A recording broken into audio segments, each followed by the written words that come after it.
วันนี้วันที่ 8 มีนาคม พุทธศักราช 2568 เป็นครั้งที่ 65 ข้าพเจ้านายพานุพงษ์ภูงามดาว รหัส 200 ขอถวายเสียงสวดสาธยายพระสูตรพระปริตรและมนต์ต่างๆ ถวายเป็นพุทธบูชาธรรมบูชาสังฆบูชาและอาจาริยบูชาแด่ครูบาอาจารย์ทั้งหลายขอจิตของข้าพเจ้าจงตั้งมั่นมีสติระลึกได้มีสมาธิจดจ่อในอักขระพยัญชนะในบทสวดอย่างต่อเนื่องด้วยเถิด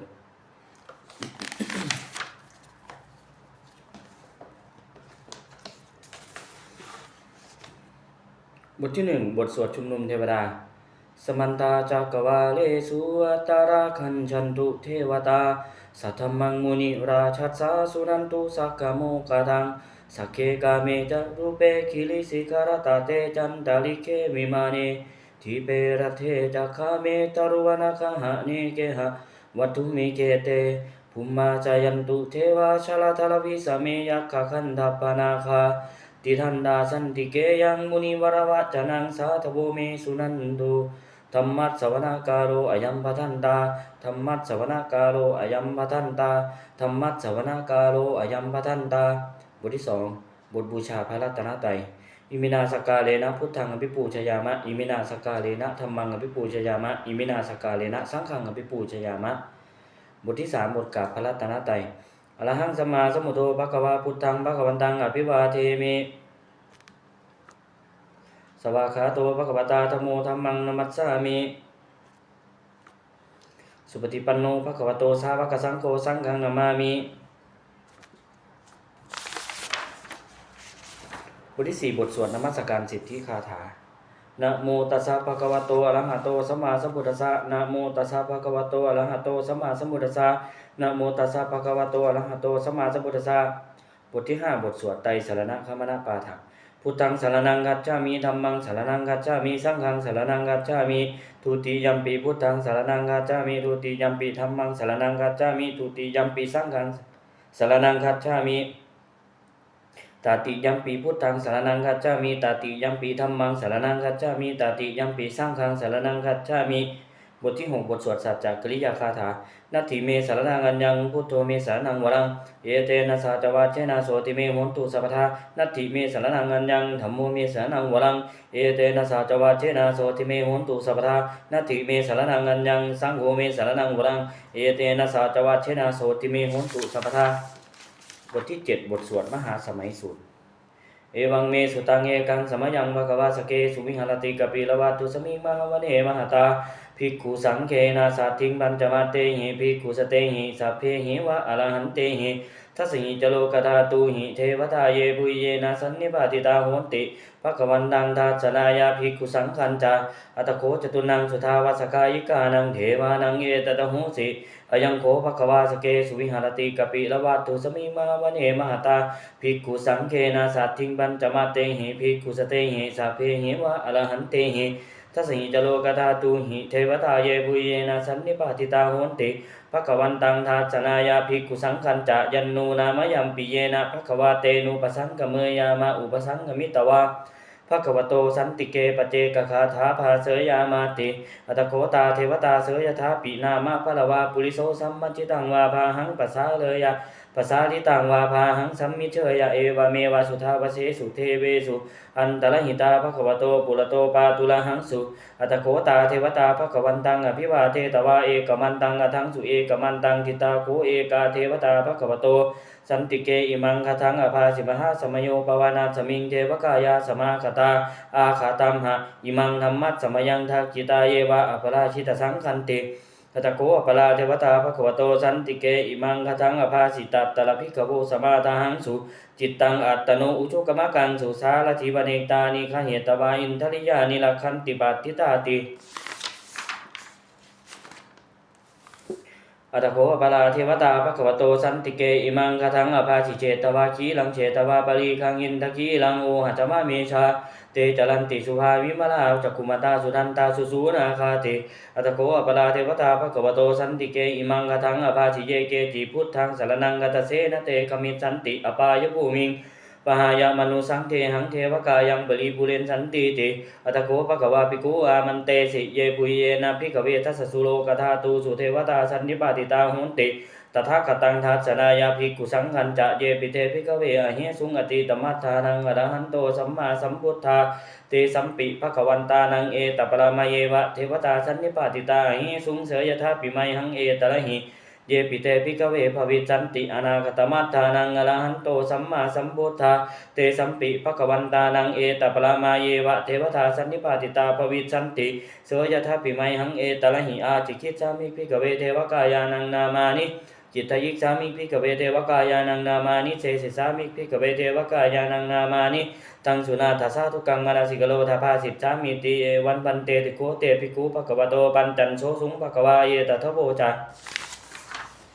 สิโลกมนุษย์กสามิยัตถะภุมมาตถาจิตายจิตากิริกัมพลังปหิตตาสมาหิตาปูทุสีหาวสันตินาโลมหังสาภิสัมพุโนโอทาตมนัสสาสุทาวิปัสสันนมนาวิลาพิญโยปัญจสเตยตวาวเนกปิลวัตเวตตวามันตยิกสัทธาสวเกสัสเนละเตมาเทวกายาภิกันตาเตวิชานาถาภิกโวเตจาตปะมะกลุมสตวาพุทธสสสนังเตสัมปาตุโลหุญาณังอมนุสสานัสสนังอเปเกสตมัตถคุงสหัสสังอัฏฐสัตตลิงสตังเยเกสหัสสานังอมนุสสานะมัตถสุงอเปเกนันตมัตถคุงทิสาสภาบุตังตันจาสพังวิญญาญาวิวากิตวานะจักขุมารตโตอมันตยิกสัทธาสวเกสัสเนละเตเทวกายาอภิกันตาเตวิชานาถาภิกขโวเยโวหังกิตตยิกสามิกินาหิอนุปุปโสสัตตะสหัสสาวายาคาภุมาคปิลวัตถวาอิทิมันโตชุติมันโตวันนวันโตยสันชิโนโมทมานาอาภิกามุงวิกุนังสมิติงวนังชาสหัสสาเยววตายะกานานันตวันนิโนอิทิมันโตชุติมันโตวันนวันโตยสันชิโนโมทมานาอาภิกามุงวิกุนังสมิติงวนังสาตากิลาติสหัสสายะกานานันตวันนิโนอิทิมันโตชุติมันโตวันนวันโตยสันชิโนโมทมานาอาภิกามุงภิกขุนังสมิติงวนังอิเจเตโสละสหัสสายะกานานันตวันนิโนอิทิมันโตชุติมันโตวันนวันโตยสันชิโนโมทมานาอาภิกามุงภิกขุนังสมิติงวนังเวชสามิตาปัจจสตายะคานานันทวันนิโนอิทิมันโตชุติมันโตวันนวันโตยสันสิโนโมทมานาอาภิกามุงภิกขุนังสมิติงวนังกุมพิโลราชกหิโกเวปุลาสานิเวสนังพิญโยนังสัตตสหัสสังยาคานังปยิรุปาสติกุมพิโลราชกหิโกโสปาคาสมิติงวนังปุริมัจจทิสังราชาตถาลัทโธปัสสะสติคันทัพพานังอธิปติมหาราชายสัจฉิโสปุตตปิตัสสะพะหะโวอินทนามามหัตพลาอิทิมันโตชุติมันโตวันนวันโตยสันสิโนโมทมานาอภิกามุงภิกขุนังสมิติงวนังทักขินันจาทิสังราชาวิรูหตัปปัสสะสติกุมพันธานังอธิปติมหาราชายสัจฉิโสปุตตปิตัสสะพะหะโวอินทนามามหัตพลาอิทิมันโตชุติมันโตวันนวันโตยสันสิโนโมทมานาอภิกามุงภิกขุนังสมิติงวนังปัจฉิมัจจาทิสังราชาวิรูหปัตตัสสะสตินาคานังอธิปติมหาราชายสัจฉิโสปุตตปิตัสสะพะหะโวอินทนามามหัตพลาอิทิมันโตชุติมันโตวันนวันโตยสันสิโนโมทมานาอภิกามุงภิกขุนังสมิติงวนังอุตตรังจาทิสังราชากุเวโลตัปปัสสะสติยัคขานังอธิปติมหาราชายสันติโสปุตตปิตัสสะพะหะโวอินทนามามหัตพลาอิทิมันโตชุติมันโตวันนวันโตยสันสิโนโมทมานาอภิกามุงภิกขุนังสมิติงวนังปุริมาทิสังตตะลัทโธทักขิเนนะวิรูหโกปัจฉิเมนะวิรูปโคกุเวโลอุตตรังทิสังจัตตาโรเตมหาราชาสมันตาจตุโลทิสาตันละมานาอัตังสุมณีกปิลวัตเวเตสังมายาวิโนทัสสะอาคุวันเจนิกาสถามายากุเวนทุเวเกนภูวิภูจักวิภูโตสหจันทโนกามเสกโตจักกินนุมันทุนิมันทุจัปปนโทโอปมันโยจัเทวสุโตจมาตลิกินตเสโนจักขันทโพนโนราชาเชโนสโพอากูปัญจสิโกเจวาติมพลูสุริยวัจสะเอเตจัลเลจราชาโนขันทภาสหราชุพีโมทนามาอภิกามุงภิกขุนังสมิติงวนังอัฏฐกูนาภาษานาคาเวสาราสหัตตจักขะกัมพลสัตตราอาคูปายาคาสหายาติปิญามุนาทัตตะลัทธาจะอากูนาคายสันชิโนเอราวันโนมหานาโคโสปาคาสมิติงวนังเยนาคราเชสหสาหารัมติทิพาทิชาปคิวิสุทธจักขุเวหายาสาเตวนาชมัตตาวานะเวหายาสาเตวนะมัชฌปัตตาจิตตระสุปันนาอิติเตสนามังอภยันตทานาคราชานามาสีสุปันนโตเขมะมะกสิพุทโธสันหาอิวาจาหิอุปวาหายันตานาคาสุปันนาสันนามะกังสุพุทธังชิตาวชิระหัตเถนะสมุทังอสุราสิตาภาตโลวะสวัสเสเตอิทิมันโตยสันสิโนกาลกันชามหาภิสมาอสุราธานาเวคสาเวปจิตติสุจิตติจาปหาลาโทนมุจีสหสัตตจักปุริปุตตานังสเพเวโลจนามกาสนัยตวิง สันในหิตวาภริงเสนังลาหุมัทมุปะขมุงสมโยนิพันธันเตภิกขุนังสมิติงวนังอาโปจะเทวาปฐวีจะเทโชวาโยตถาคมุงวารุ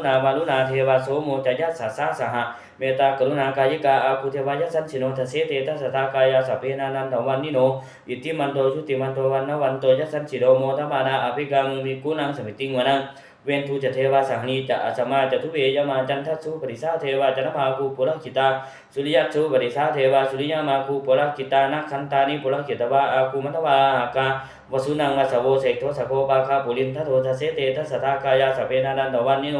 อิติมันโตชุติปัตโตวันนวันโตยัสสันสิโนโมทมานาอภิกามุงภิกขุนังสมิติงวนังอัฏฐคูสหภูเทวาชลมัคคิสิกาลิวะอริตกาจโลชาจะอุมมาบุภานิภาสิโนวรุณาสหธรรมาจะอตุตาจะอเนชกาสุเลจลุจิราอาคูวัสมณีสิโน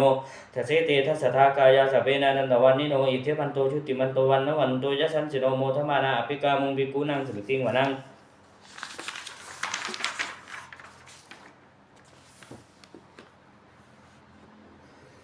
สมานามหาสมานามนุสามนุสุตตมาคิทาปตุสิกาอาคูมโนปตุสิกาทักคูหรโยเทวายจลุหิตวาสิโนปะละขามหาปะละขาอาคูเทวายสันสิโนทัสเสเตทัสสะทากายาสัพเพนานันทวันนิโนอิทธิมันโตชุติมันโตวันนวันโตยัสสันสิโนโมทมานาอภิกามุมิกุนังสมิติงวนังสุกากลุมาอนุนาอาคูเวคณะสาสหะโอทาตะคันปโมคาอาคูเทวาวิจักขณาสทามัตตาหาราคชามิสกายยัสสันสิโนทนายังอาคาปจุนโนโยทิสาอภิวัสสติทัสเสเตทัสสะทากายาสัพเพนานันทวันนิโนอิทธิมันโตชุติมันโตวันนวันโตยัสสันสิโนโมทมานาอภิกามุภิกขุนังสมิติงวนังเคมิยาตุสิตายามากตกาจยัสสันสิโนสัพเพตกาลามาเสกทาโชตินามาจะอาสวะนิมมาลานาติโนอาคูทักคูปะละนิมิตาทัสเสเตทัสสะทากายาสัพเพนานันทวันนิโนอิทธิมันโตชุติมันโตวันนวันโตยัสสันสิโนโมทมานาอภิกามุภิกขุนังสมิติงวนังสติเตเทวนิกายาสัพเพนานันทวันนิโนนามันวายเยนะอาคันยุงเยจเลสัยสาสหะพระพุทธาติมัคคีลางโนคตินนมนาสวังทักเขโมคตลังนาคังจันทวะจิตาติตังสุภามาปรมาโตจากปุตตาอิติมัตโตสหสันนังบุมาโลติโสจะโสปาคาสปิติงวนังสหสภามโนกานังมหาภามพิติตติอุปปันโนชุติมันโตวิสมากายโยยัสสัตติโสทัสเสธาอิสราคูปเจกวัสวัตติโนเตสัจจะมัจฉโตอาคาหังลิโตปริวาริโตเตจะสาเพภิกันเตสิเทเทเวสภามเกมาลเสนาภิกามิปันสากานะสามัญนิยังเอถาคานะถาพัทธาลาเกนะพันธมัตตุโกสมันตาปริวาริธามาโบมุจิตโกจินังอิติตัทธามหาเสโนกันหาเสนังอเปสยีปานินาตระมหัจจะสารังกัตตวานาเพระวังยะถาปวุสโกเมโคทนายันโตสวิจุโกตถาโสปุจุราวัตติสังกุโตอาสยังวะเสตัมจัสสะพังวิญญาณวะคิตวานะจักกุมันตโตอมันตยิกสัตตาสัพพเกสัสเนละเตมาลเสนาอภิกันธาเตวิชานาถาภิกโวเตจาอาตวะมะกุลุงสุตวาปุตตะสัสสนังวีตลาเคหิปกามุงเนสังลมปีอินทยุงสเปวิชิตะสังหามาพยาติตายะสังชิโนโมทันติสหพุเตหิสาวกาเตชะเนสุตาติ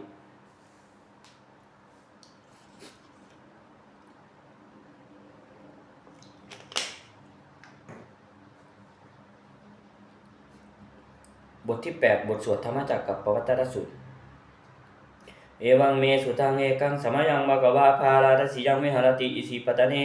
มิคทาเยตะละโหภควาปัจจวาคีเยภิกขุอามันเตสิเทวเมภิกขเวอันตาปันปจิเตนานาเสวิทาพาโยจายังกาเมสุกานาสุขลิกานุโยโค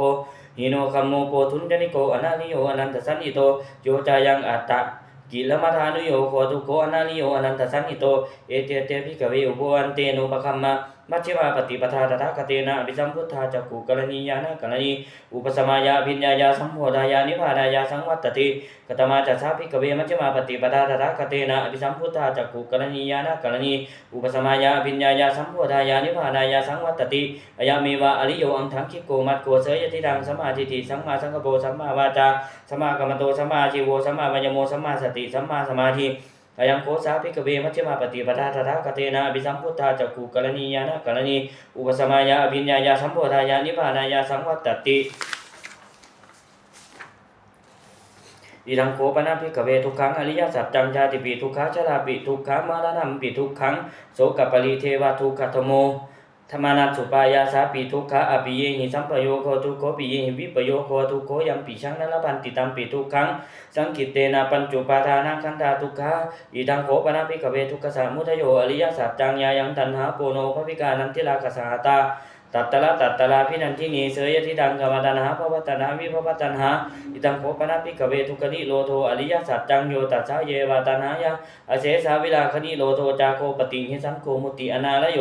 อิทังโขปนะภิกขเวทุกขนิโรทกามินีปฏิปทาอริยสัจจังอายาเมวะอริโยอังตังกิโกมัตโคเสยทิดังสัมมาทิฏฐิสัมมาสังกัปโปสัมมาวาจาสัมมากัมมันโตสัมมาชีโวสัมมาวายโมสัมมาสติสัมมาสมาธิอิทังทุกขังอริยสัจจันติเมภิกขเวปุเบอนันนุสุเตสุตัมเมสุจักขุงอุตปาทิยานังอุตปาทิปัญญาอุตปาทิวิชาอุตปาทิอโลโกอุตปาทิตังโขปฏิทังทุกขังอริยสัจจังปริญเยยันติเมภิกขเวปุเบอนันนุสุเตสุตัมเมสุจักขุงอุตปาทิยานังอุตปาทิปัญญาอุตปาทิวิชาอุตปาทิอโลโกอุตปาทิตังโขปฏิทังทุกขังอริยสัจจังปริญญาตันติเมภิกขเวปุเบอนันนุสุเตสุธัมเมสุจักขุงอุตปาทิยานังอุตปาทิปัญญาอุตปาทิวิชาอุตปาทิอโลโกอุตปาทิอิทังทุกขะมุทัยโยอริยสัจจันติเมภิกขเวปุเบอนันนุสุเตสุธัมเมสุจักขุงอุตปาทิยานังอุตปาทิปัญญาอุตปาทิวิชาอุตปาทิอโลโกอุตปาทิตังโขปฏิทังทุกขะมุทัยโยอริยสัจจังมหาตันบันติเมภิกขเวปุเบอนันนุสุเตสุธัมเมสุจักขุงอุตปาทิยานังอุตปาทิปัญญาอุตปาทิวิชาอุตปาทิอโลโกอุตปาทิตังโขปฏิทังทุกขะมุทโยอริยสัจจังมหินันติเมภิกขเวปุเบอนันนุสุเตสุธัมเมสุจักขุงอุตปาทิยานังอุตปาทิปัญญาอุตปาทิวิชาอุตปาทิอโลโกอุตปาทิอิทังทุกขนิโรโทอริยสัจจันติเมภิกขเวปุเบอนันนุสุเตสุธัมเมสุจักขุงอุตปาทิยานังอุตปาทิปัญญาอุตปาทิวิชาอุตปาทิอโลโกอุตปาทิตังโขปนิทังทุกขนิโรโทอริยสัจจังฉัจจิกาธัมปันติเมภิกขเวปุเบอนันนุสุเตสุธัมเมสุจักขุงอุตปาทิยานังอุตปาทิปัญญาอุตปาทิวิชาอุตปาทิอโลโกอุตปาทิตังโขปนิทังทุกขนิโรโทอริยสัจจังฉัจจิกะตันติเมภิกขเวปุเบอนันนุสุเตสุธัมเมสุจักขุงอุตปาทิยานังอุตปาทิปัญญาอุตปาทิวิชาอุตปาทิอโลโกอุตปาทิอีทังทุกขนิโรธกามินีปฏิปทาอริยสัจจันติเมภิกขเวปุเบอนันนุสุเตสุธัมเมสุจักขุงอุตปาทิยานังอุตปาทิปัญญาอุตปาทิวิชาอุตปาทิอโลโกอุตปาทิตังโขปนิทังทุกขนิโรธกามินีปฏิปทาอริยสัจจังภวิตันพันติเมภิกขเวปุเบอนันนุสุเตสุธัมเมสุจักขุงอุตปาทิยานังอุตปาทิปัญญาอุตปาทิวิชาอุตปาทิอโลโกอุตปาทิตังโขปนิทังทุกขนิโรธกามินีปฏิปทาอริยสัจจังภวิตันติเมภิกขเวปุเบอนันนุสุเตสุธัมเมสุจักขุงอุตปาทิยานังอุตปาทิปัญญาอุตปาทิวิชาอุตปาทิอโลโกอุตปาทิยาวกีวันจะเมภิกขเวเมสุจตุสุอริยสัจเจสุเอวันติปริวันตังวาทสากาลังยถาภูตังญาณทัสสนังนัสวิสุทังอโหสีเนวตาวาหังภิกขเวสเทวเกโลเกสมาลเกสภามะเกสัจสมณพามณิยาปจายาสเทวมนุษยาอนุตตรังสัมมาสัมโพธิงเวสัมพุทโธปัญญัญญาสิงยะโตจักโขเมภิกขเวอิเมสุจตุสุอริยสัจเจสุเอวันติปริวันตังวาทสากาลังยถาภูตังญาณทัสสนังสวิสุทังอโหสีอะทาหังภิกขเวสเทวเกโลเกสมาลเกสภามะเกสัจสมณพามณิยาปชายาสเทวมนุษยาอนุตตรังสัมมาสัมโพธิงเวสัมพุทโธปัจจยาสิงญาณัญจปนะเมทัสสนังอุตปาทิอกุมภาเวมิมุตติอายะมันติมาชาตินัตถิธานิปุนันภโวติอิธรรมโวจะภควาอันธรรมนาปัญจวัคคียาภิกขุภควโตภาสิตันอภินันทุงยิมัสสมิงจะปนะเวยากาลนัสมิงมัญญมาเนอัญญสมโตโกทัญญสวิรจังมิตมลังธรรมจักขุงอุตปาทิยังกินจิสมุทัยธรรมังสัมปันตังนิโรธธรรมันติปวัตติเตจะภควตาธรรมจักเกภูมิมาเทวาสัทธมนุษย์เวสุงเอตัมภควตาบาลานัสยังอิสิปตเนมิกถายันตาลังธรรมจักกังปวัตติตังอปฏิวัติยังสมณีนวาภามณีนวาเทเวนวามาเลนวาภูมุนาวาเกณจิวาโลกัสมินติกุมภานังเทวานังสัตตังสุตวาจตุมหาราชิกาเทวาสัทธมนุษย์เวสุงจตุมหาราชิกานังเทวานังสัตตังสุตวาตาวติงสาเทวาสัทธมนุษย์เวสุงตาวติงสานังเทวานังสัตตังสุตวาตาวติงยามาเทวาสัทธมนุษย์เวสุงยามานังเทวานังสัตตังสุตวาตุสิตาเทวาสัทธมนุษย์เวสุงตุสิตานังเทวานังสัตตังสุตวานิมมาลนาติเทวาสัทธมนุษย์เวสุงนิมมาลนาตินังเทวานังสัตตังสุตวาปรานิมิตตวัสสวัตติเทวาสัทธมนุษย์เวสุงปรานิมิตตวัสสวัตตินังเทวาสัตตังสุตวาพมกายิกาเทวาสัทธมนุษย์เวสุงเอตัมภควตาภาลานัสยังจิปตเนมิกถาเยอนุตตรังธรรมจักกังปวัตติตังปฏิวัติยังสมณีนวาภามณีนวามาเลนวา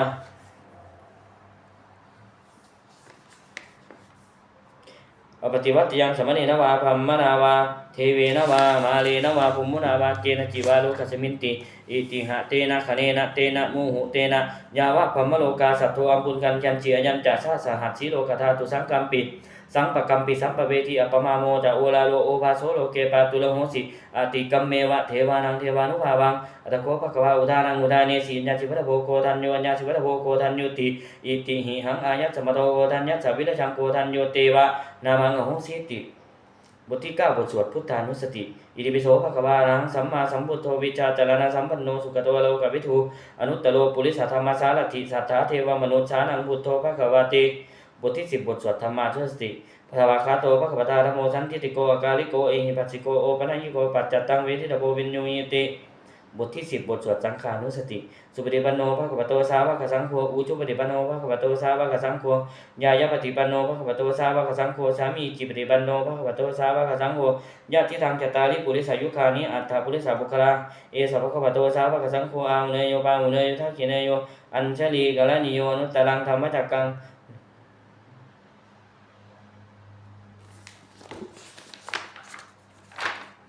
อาหุเนยปาหุเนยทักขิเนยอัญชลีกะละนิโยนุตตรังบุญญเขตังโลกัสสาติ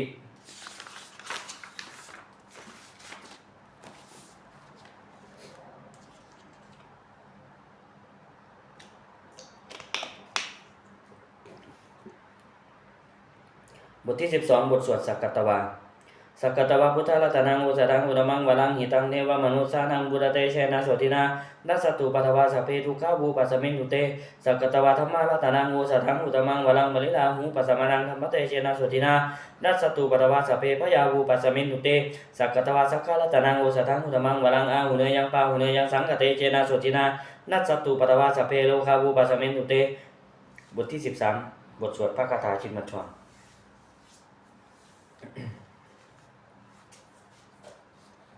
ชยาสนากตาพุทธาเจตวามาลังสวาหานังจตุสัจจาสบังละสังเยปิวิงสุนราสภาตนังกลาตโยพุทธาอัตวิสตินายกาสเปปฏิทิตาไมหังมัตเกเตมุนิสาราสิเสปฏิทิโตไมหังพุทโธธัมโมตุวิโลจเนสังโฆปฏิทิโตไมหังอุเลสัมภกุณากโลหัตเยเมอนุรุตโธสาลีปุโตจะทักกิเนโกตัญโยปิเทภาคสมิงโมกลาโนจะวามเก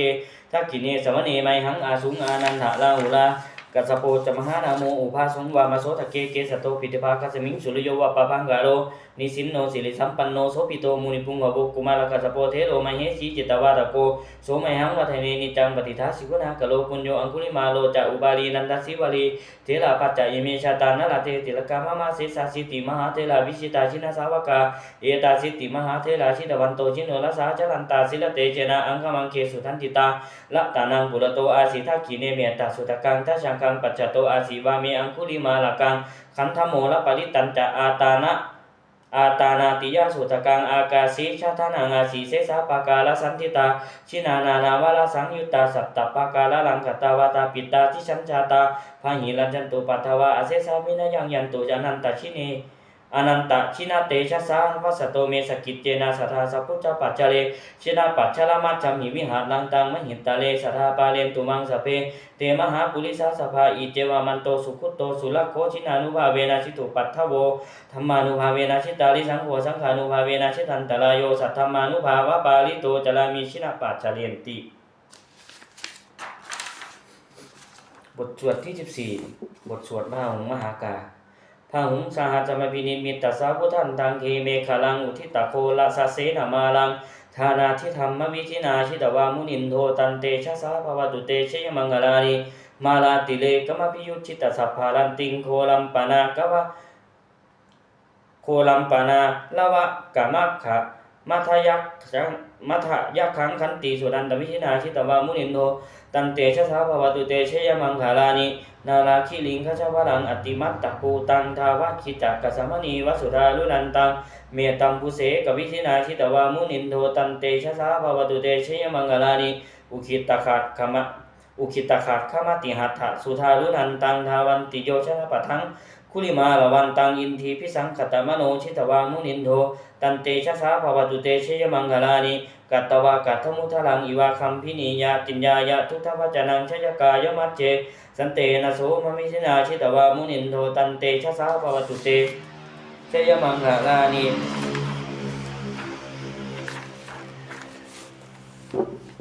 สัจจังมัตติจักกวาทะเกตุงวาทาพิโลปิตมะนังอติอันทภูตังปัญญาปฏิปัชฌิโตจิตวามุนินโทตันเตชะสาภวตุเตชยมังคลานินันโตปานันทพุจคังวิพุตังมหิติงบุเตนะเททพุจเกนะธรรมาปยันโตอินทูปเทสวิชินาจิตวามุนินโทตันเตชะสาภวตุเตชยมังคลานิทุกขาหะถิที่พุจเกนะสุทันธาทังปมังวิสุทธิชุติมิตรพิภากาพิธานังญาณาคเทนะวินาจิตวามุนินโทตันเตชะสาภวตุเตชยมังคลานิเอตาปิพุทธเจมังคละอัตถกาถาโยวาจโนทินันทิเนสระเตมตันทีหิตวานะเนกวิวิธานิจุปัตถวานิโมขังสุขังอธิขเมยยะนะโลสปัญโยมหากุลินิโกนาโทหิตายะสัพปปานินังบุเรตวาปารมีสภาปัตโตสัมโพธิมุตตมังเอเตนะสัจวัจเจนะโหตุเตชยมังคลังชยันโตโพธิยามูเลสักกายานังทิวัตโรเอวังตวังวิชโยโหหิชยันโสชยมังคะเลอปาราชิตปาลังเกสิเสปทาวิโปคะเลอภิเสเกสัพพุทธานาคัตปโตปโมกขติสุนัขขันตังสุมังคะลังสุปภาตังสุโหทิตังสุขโนสุมุโหโตจะสุทิทังพมจาริสุปทักขินังกายกัมมังวาจากัมมังปทักขินังปทักขินังมโนกัมมังปณิทิเตปทักขินานิกตวานะละพันตเถปทักขิเนภวตุสัพพมังคาลังราคันตุสัพพเทวตาสัพพพุทธานุภาเวนะสัทธาโสธีภวันตุเต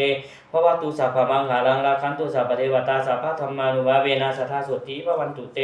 ภวตุสัพพมังคาลังราคันตุสัพพเทวตาสัพพสังฆานุภาเวนะสัทธาโสธีภวันตุเตบทที่15บทสวดปฏิทานคาถายาเทวตาสันติเมหะวัชินีทูเพกะเลโพธิกะเลตะหิงตาธรรมทานเนนะภวันตุปูชิตาโสติงกะโลเตถามิหะนะมัททะเลเทราจามชานามกาจะภิกขโวสารามิกาธนปฏิอุบาสกาคามาจะเทสานิคมาจะอิสราสังนานภูตาสุเกตาภวตุเตชลาพุจาเยปิจาอัตตสัมภวาสังเชตชาจาอัตโวปปาติกานิยานิกังธรรมวรังปัจจิจเตสัพเพปิทุกขัสสะกะโลตุสังขายังจตุจิลังสตังธัมโมธรรมะทะราจะปุคลาหังโกหนตุสัมมาคโววะอัฏฐายะจะหิตายะจะอัมหิลักขัตตุสัทธโมสัมภิปิตัมมาดาลิโนมุตถิงสัมปาปุเนยามะธัมเมอริยปเวทิเตปัสสนาโหนตุสัพเพปานิโนพุทธศาสเนสัมมาทารังปเวนชันโตกาเลเทวปวัสสตุอุทิภาวายาสัตตานังสมิทังเนตุเมธนิงมาตาปิตาจะอัตตละชังนิจังลักขันติปุตตะกังเอวังธัมเมนาราชาโนภยังลักขันตุสัพพทา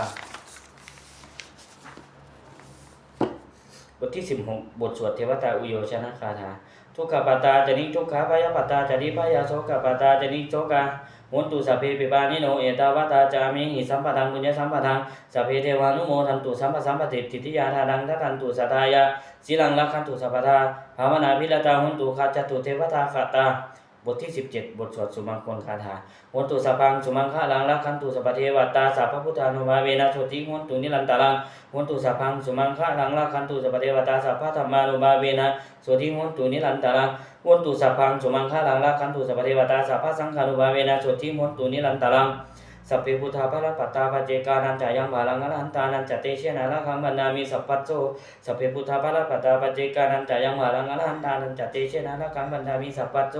สัพเพพุทธาภรปัตตาปัจเจกานันจายังบาลังอรหันตานันจเตเชนะละคังบรรณามิสัพพัสโสสัพเพพุทธาภรปัตตาปัจเจกานันจายังบาลังอรหันตานันจเตเชนะละคังบรรณามิสัพพัสโส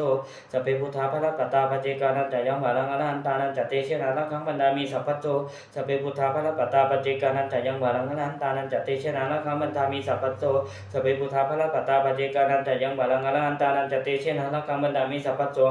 สัพเพพุทธาภรปัตตาปัจเจกานันจายังบาลังอรหันตานันจเตเชนะละคังบรรณามิสัพพัสโสสัพเพพุทธาภรปัตตาปัจเจกานันจายังบาลังอรหันตานันจเตเชนะละคังบรรณามิสัพพัสโสด้วยอนุภาพแห่งสัจจะอธิษฐานอนุภาพแห่งความเพียรและอานิสงส์แห่งการบูชาพระรัตนตรัยด้วยการสวดสาธยายบทสวดมนต์พระสูตรพระปริตรและพระคาถาเหล่านี้ขอความสุขสวัสดีจงเกิดมีแก่ข้าพเจ้าขอให้พ้นจากทุกภัยทั้งปวงขอให้ข้าพเจ้าเจริญทั้งทางโลกและทางธรรมขอทุกเทพเทวดาทั้งหลายโปรดอนุโมทนาในการสวดสาธยายมนต์และธรรมะเหล่านี้เมื่ออนุโมทนาแล้วโปรดอำนวยพรให้แก่ข้าพเจ้าและวัตถุมงคลพระปิตายอดเศรษฐีเหรียญยอดเศรษฐีเหรียญไหว้ครู68ตลอดจนวัตถุมงคลทั้งปวงที่3สิ่งสร้างขึ้นให้เป็นด้วยอนุภาพแห่งพระปริตรจงสำเร็จศักดิ์สิทธิ์ทุกประการเถิดสาธุบุญกุศลของข้าพเจ้าทั้งหลายอันเกิดจากการสวดมนต์เจริญจิตภาวนาขอน้อมถวายเป็นพุทธบูชาธรรมบูชาสังฆบูชาขอผลบุญนี้จงส่งถึงผู้มีจิตศรัทธาร่วมสวดมนต์เจริญจิตภาวนาทุกท่านขอจงปลอดจากราชภัยทั้งปวงพ้นจากความทุกข์กายทุกใจทั้งสิ้นประสบผลสำเร็จรุ่งเรืองเจริญในหน้าที่การงาน ชนะต่ออุปสรรคและมารทั้งหลายสมบูรณ์พร้อมด้วยธนสารสมบัติบริวารสมบัติมีดวงตาเห็นธรรมสำเร็จในการวิปัสสนากรรมฐานเกิดปัญญาญาณและเจริญด้วยจตุตพิธภัณฑ์ทั้ง4คืออายุวัฒนะสุขะพละเทินขออนุโมทนาบุญกับครอบครัวยศเศรษฐีทุกท่าน